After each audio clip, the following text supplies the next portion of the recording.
L'épître de Jean, au chapitre 3, nous raconte la discussion de Jésus avec Nicodème.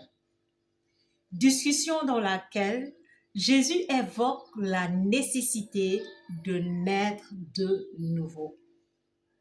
Bien-aimés, si on s'arrête sur le personnage de Nicodème, on va voir que c'est quelqu'un qui connaissait la loi.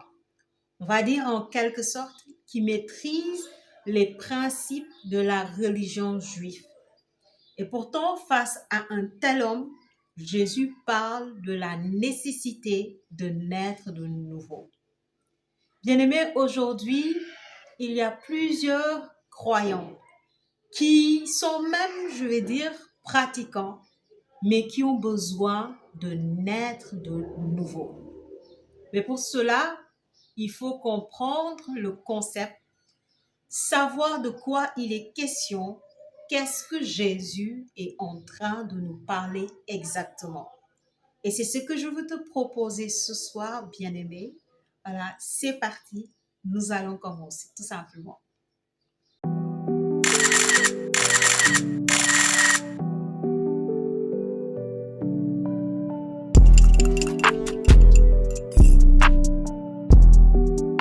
Shalom à toi, moi c'est Marie-Paul Pierre de Pleinement Soir.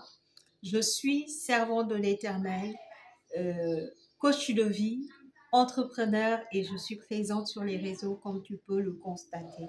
Sur ma chaîne YouTube, je te parle d'accomplissement, je te parle de te réaliser, surtout de réaliser le plan de l'Éternel pour ta vie, mais également de pouvoir accomplir les projets dont tu as à cœur, ta vision de la vie en quelque sorte.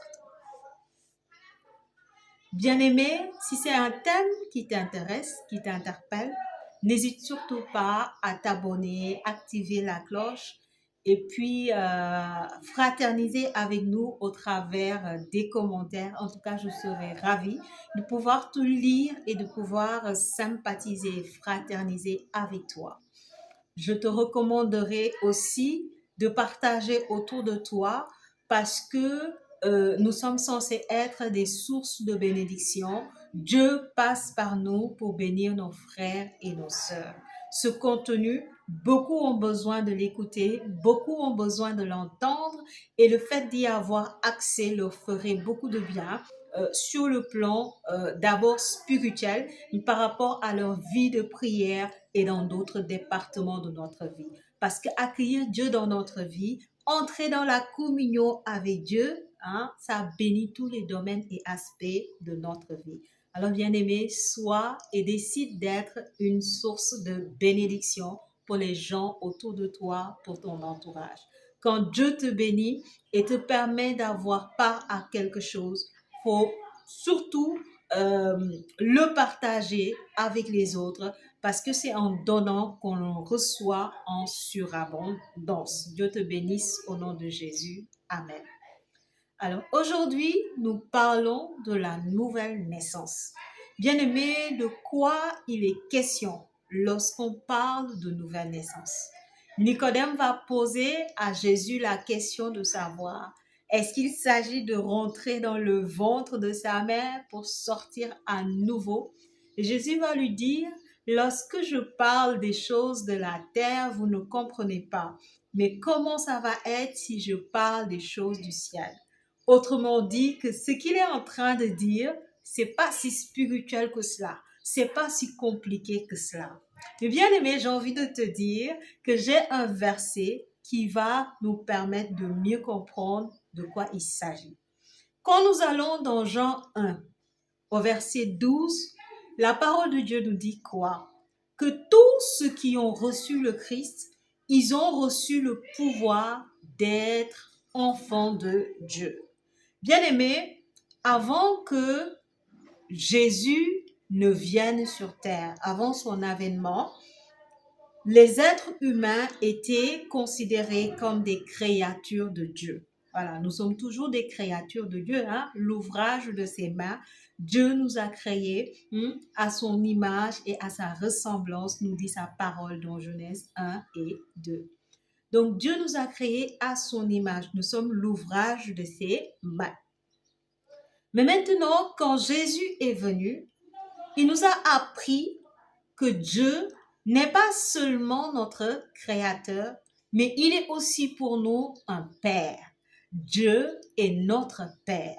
Et au travers de Jésus, bien-aimé, nous avons le privilège d'être enfants de Dieu, d'être héritiers du grand roi, l'Éternel des armées. Et Jean 1,12 nous dit, nous tous qui avons reçu Jésus, qui l'avons accueilli, Dieu nous a donné le pouvoir de devenir enfants de Dieu.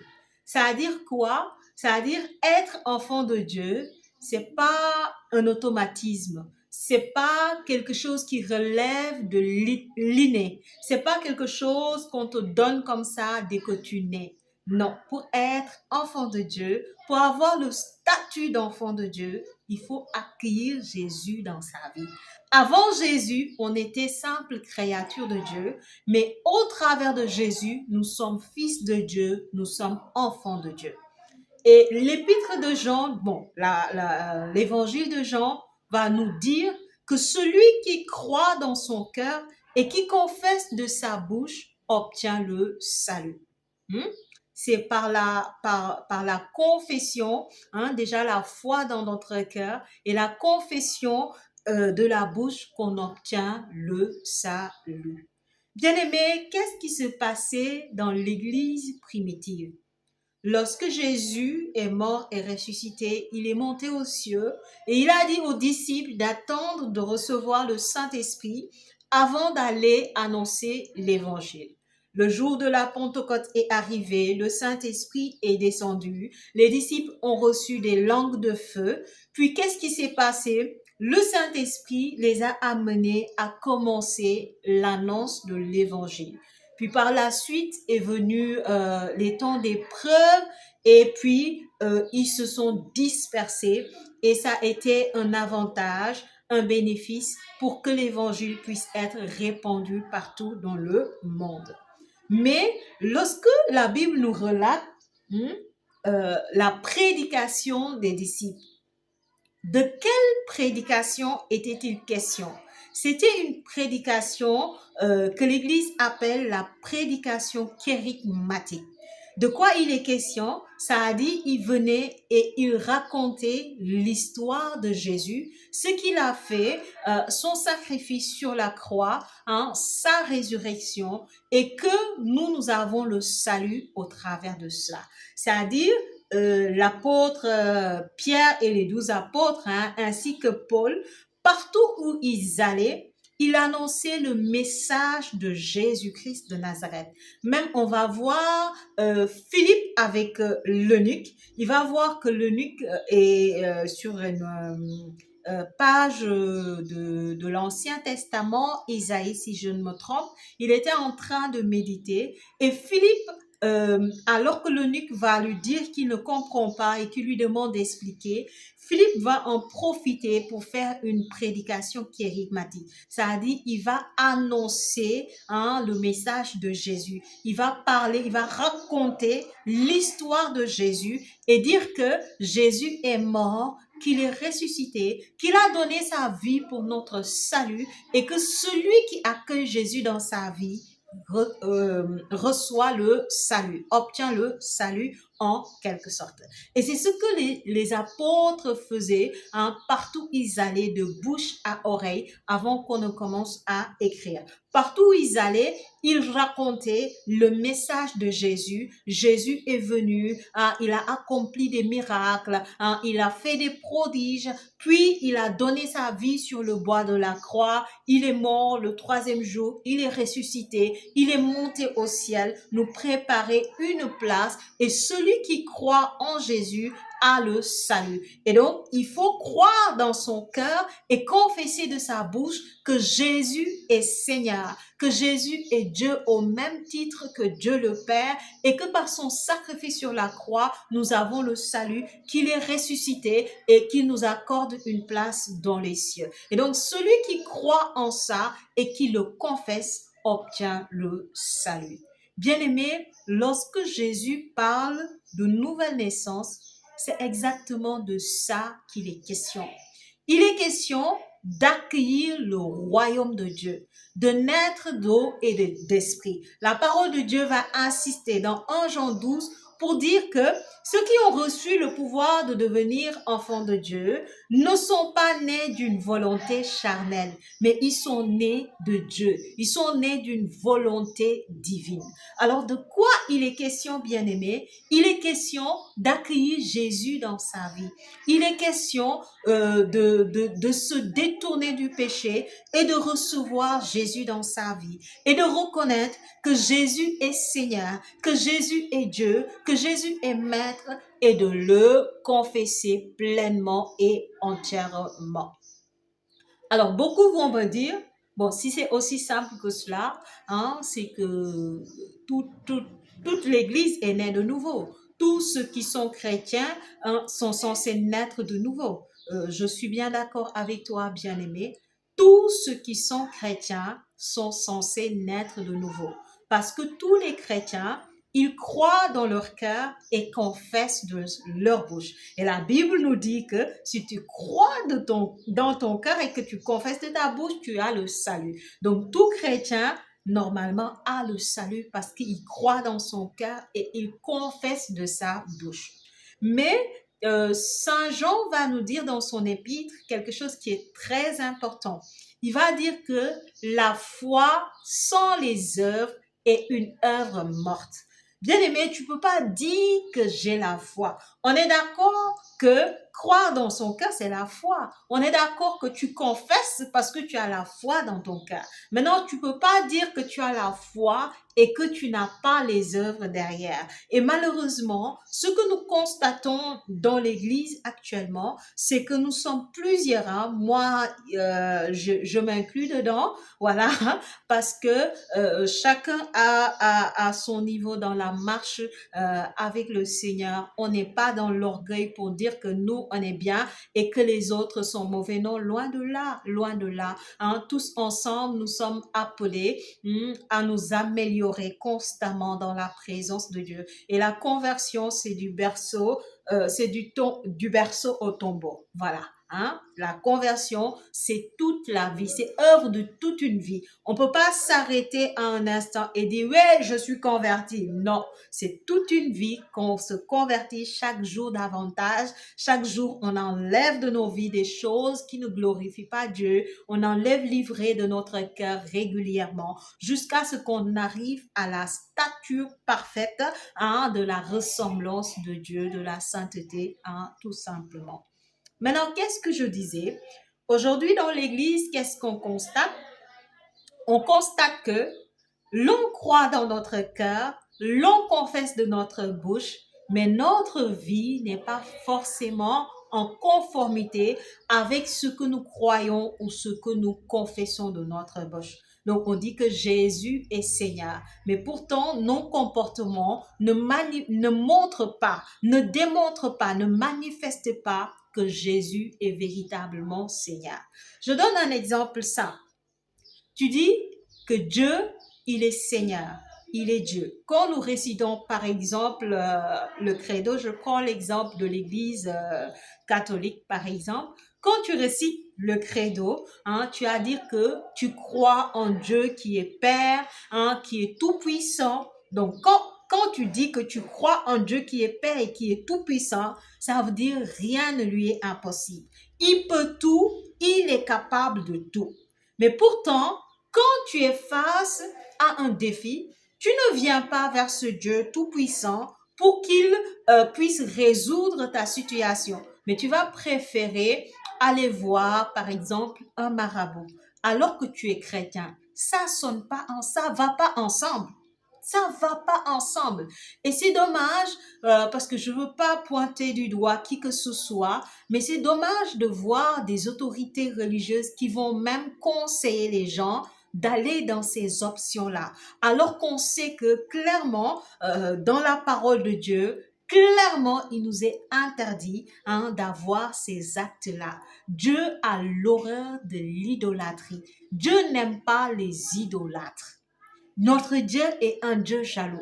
Il ne veut pas qu'on ait un pied dans l'église et un pied en dehors de l'église, un pied en train de le servir et un pied en train de faire des actes qu'il interdit. Voilà. Et c'est là que la parole de Dieu nous dit, hein, dans l'Ancien Testament, je ne sais plus dans quel livre, mais c'est dans l'Ancien Testament, Dieu dit, mon peuple m'honore des lèvres, mais son cœur est loin de moi.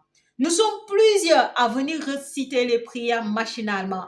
Tu récites le Notre Père, tu ne prends même pas conscience de qu'est-ce que tu es en train de déclarer, de qu'est-ce que tu es en train de proclamer. Tu ne prends pas conscience que tu es en train de parler avec Dieu qui est ton Père.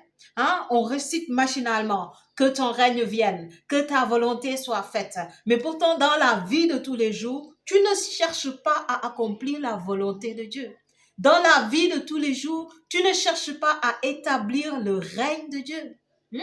On est en train de dire, pardonne-nous nos offenses comme nous pardonnons aussi à ceux qui nous ont offensés. Ah, bien-aimé, si Dieu te pardonne comme toi tu pardonnes, tu es sûr que tu n'auras pas de difficultés, j'ai envie de dire. Parce que la parole de Dieu nous dit, la même mesure que nous utilisons pour les autres, c'est cette même mesure que Dieu va utiliser pour nous. Or, toi, pour que tu pardonnes à quelqu'un, il te faut 2 ans. Il te faut 5 ans, il te faut 10 ans. Il faut que la personne vienne s'humilier devant toi, reconnaître son tort pour que tu pardonnes. Sinon, qu'est-ce que tu fais? Tu multiplies la personne par 0. Et puis tu dis désormais, il n'existe plus dans ma vie, je vis ma vie et lui, il vit sa vie. Et puis tu récites le Notre Père et tu dis, papa, pardonne-moi comme moi je pardonne. Si Dieu doit te pardonner comme toi, tu pardonnes, bien-aimé, j'ai pitié de toi, j'ai pitié de toi, j'ai pitié de toi. Alors, cela prouve tout simplement qu'on confesse des choses, mais en réalité, on ne les vit pas profondément. C'est-à-dire, on déclare des choses machinalement, mais on n'est pas forcément conscient de qu'est-ce qu'on est en train de déclarer. On n'est pas forcément conscient de qu'est-ce qu'on est en train de proclamer. Beaucoup vont à la messe même, beaucoup vont au culte, mais ils ne saisissent pas forcément le message qui est annoncé. Ils ne saisissent pas forcément le message qui est en train d'être dit, d'être proclamé, hein, d'être annoncé. On est au lieu de prière, Dieu est vivant, Dieu est présent. Parce qu'il dit dans sa parole, là où 2 ou 3 sont assemblés à mon nom, je suis au milieu d'eux. Lorsque nous nous réunissons, Dieu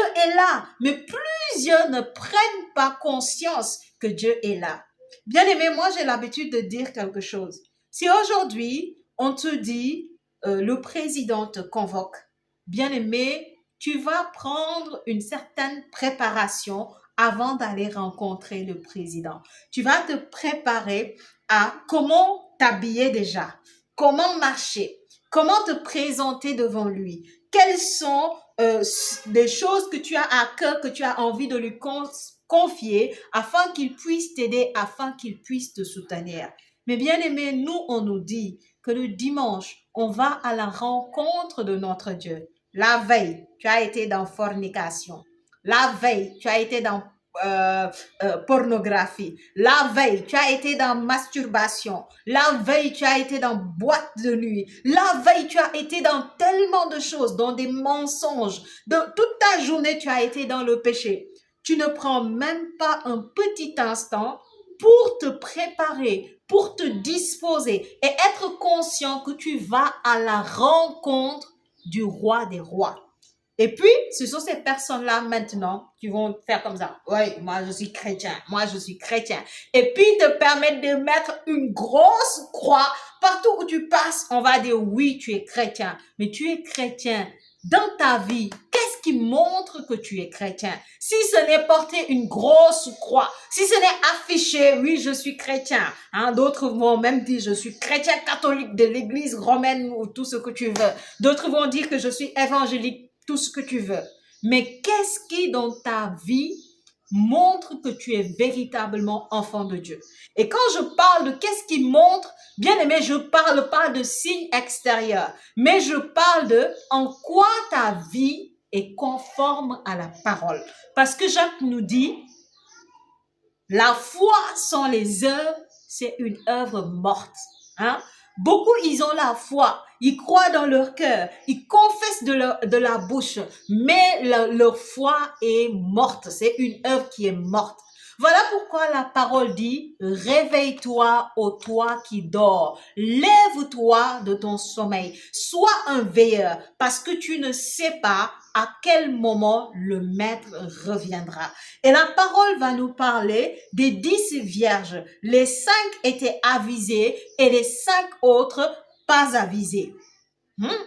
Pour nous dire, bien-aimés, que nous devons veiller. Veiller dans la prière, veiller dans la communion avec Dieu, veiller dans une vie qui glorifie le Seigneur. Alors, lorsqu'on te demande, lorsqu'on te parle de la nouvelle naissance, bien-aimé, on est tout simplement en train de te dire d'accueillir Jésus-Christ de Nazareth dans ta vie comme ton Seigneur, comme ton Sauveur personnel, parce que c'est ce qu'il est. Il est véritablement Dieu, au même titre que Dieu le Père et Dieu le Saint-Esprit.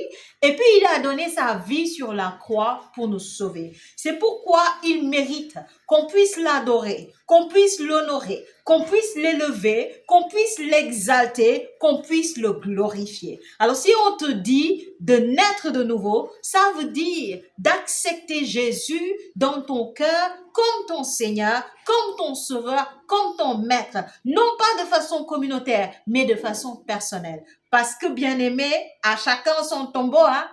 À chacun son tombeau. Chacun rendra compte lui seul devant Dieu. Quand tu te présenteras devant Dieu au soir de ta vie, hein, c'est pas papa, c'est pas maman, c'est pas mes amis, c'est pas mes enfants, hein, c'est pas les religieux, les consacrés, hein, c'est pas mon père spirituel, mon père dans la foi, tout ça, là, là, là, là.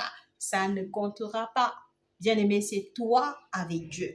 Donc, c'est une question de bâtir une relation personnelle avec Jésus où Jésus est notre maître, Jésus est notre Seigneur, Jésus est notre sauveur personnel. Alors, quand on dit que Jésus est ton sauveur, ça veut dire que si tu es face à des défis, tu viens vers Jésus, tu ne cours pas vers les marabouts. Ton sauveur, c'est Jésus.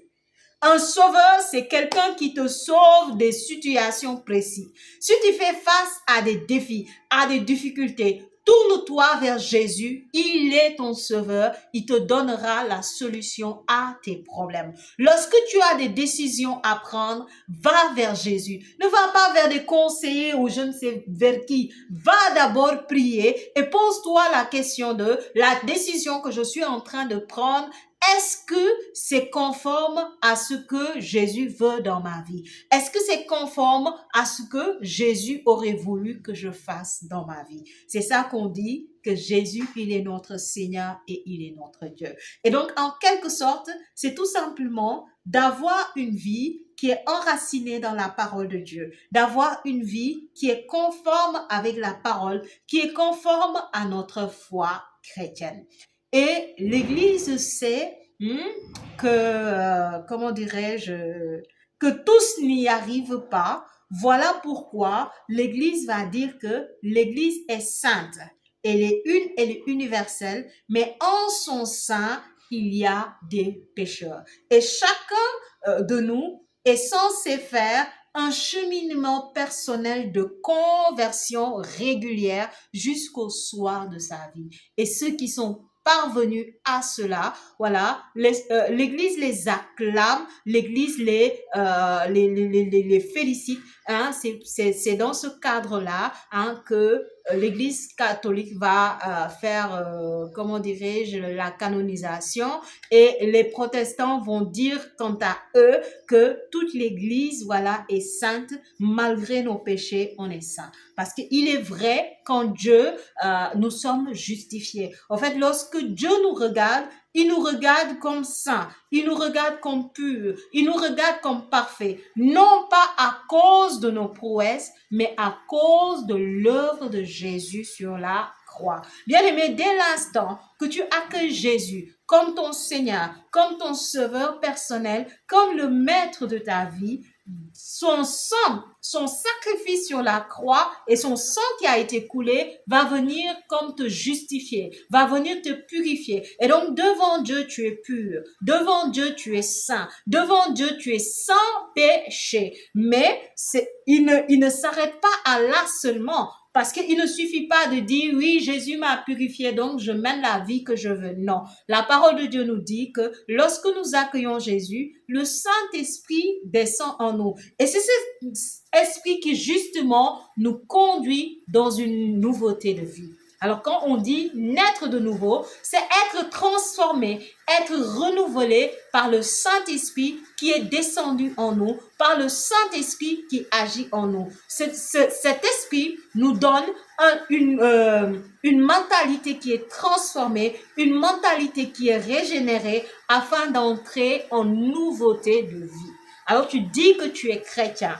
Est-ce que ta vie est semblable à ceux qui ne croient pas en Jésus? Si tu as la même mentalité que les gens qui ne croient pas en Christ, si tu as une mentalité, des gens qui sont plutôt dans le monde, qui ont une vie qui est désordonnée en quelque sorte, qui n'est pas conforme à la parole de Dieu, bien aimé, c'est que quelque part, tu dois te revoir en tant que chrétien. Quand on dit qu'on est chrétien, on doit avoir une relation personnelle avec Dieu. On doit être conscient que Christ est notre Seigneur, que Christ est notre Dieu, qu'il est notre Maître, qu'il est notre Sauveur. Non seulement on est conscient de ça, mais on croit fermement à sa mort, à sa résurrection. On l'accueille dans notre vie comme notre Seigneur, notre Maître et notre Sauveur.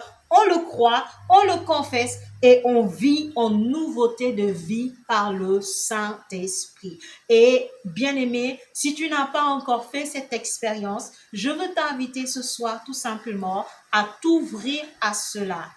Si pendant que je parlais, mes paroles ont touché ton cœur et que toi, tu t'es dit, moi aussi, je veux naître de nouveau, je veux marcher en nouveauté de vie avec le Seigneur, alors je vais te demander tout simplement d'entrer en toi-même et de te repentir pour tes péchés, pour tes fautes et de demander à Jésus de venir en toi, tout simplement au travers de cette prière. Seigneur Jésus-Christ de Nazareth, j'ai entendu ta parole. Je me repens de mes péchés et de mes fautes. Et je veux te recevoir dans ma vie comme mon Seigneur et mon Sauveur personnel. Je t'accueille dans ma vie comme mon Maître et je te prie de prendre le contrôle de ma vie et de me conduire et de me diriger par l'œuvre du Saint-Esprit. Je te demande pardon pour toutes les fois que j'ai attristé le Saint-Esprit et je te prie de ranimer la flamme de l'Esprit en moi. Que le Saint-Esprit me conduise dans une nouveauté de vie pour ta gloire au nom de Jésus. Amen. Bien-aimés, la parole de Dieu nous dit qu'il y a de la joie dans le ciel pour un être qui se convertit, pour une âme qui est gagnée à Jésus, pour quelqu'un qui s'ouvre à Dieu. Tout le ciel est en joie. Alors, si tu viens de faire cette prière, tout le ciel est en joie pour toi. Et moi aussi, je suis dans la joie, bien-aimée. Alors, si tu n'as pas de vie de prière qui est profonde, si tu n'as pas de communauté avec laquelle tu pries, bien-aimé, tu peux tout simplement m'écrire et je serai heureuse de t'accueillir au sein de notre communauté. La fraternité jeunesse pour Christ, on sera heureux de pouvoir t'accueillir ou sinon t'orienter là où le Seigneur voudra bien te conduire. Alors que le Seigneur te bénisse, je prie pour toi, que sa faveur soit avec toi, que sa grâce demeure avec toi et que le Saint-Esprit t'accompagne régulièrement au nom de Jésus-Christ de Nazareth. Bien-aimé, tu es béni, tu es béni, tu es béni au nom de Jésus. Amen.